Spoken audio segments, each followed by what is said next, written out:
বন্ধুরা একটু চাউমিন বানাবো। এই যে সেদ্ধ করে নিচ্ছি চাউমিনটা।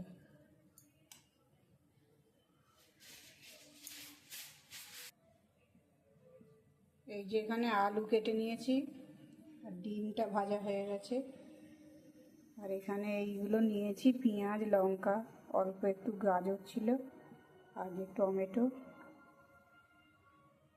তেলটা গরম হয়ে গেছে। আমার চাউমিনটা এই যে ছাঁকা হয়ে গেছে।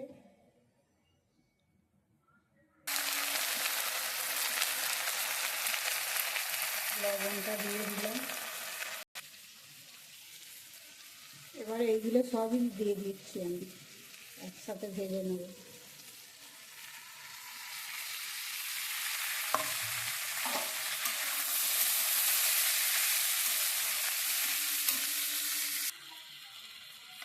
চাউমিনটা দিয়ে দিলাম আলুগুলো ভাজা হয়ে যাওয়ার পর। আর এই যে অল্প একটু সয়া সস আর ভিনিগার দিয়ে দিয়েছি।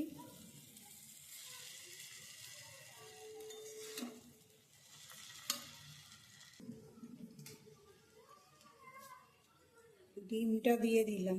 চাউমিনটা হয়ে গেছে আমার।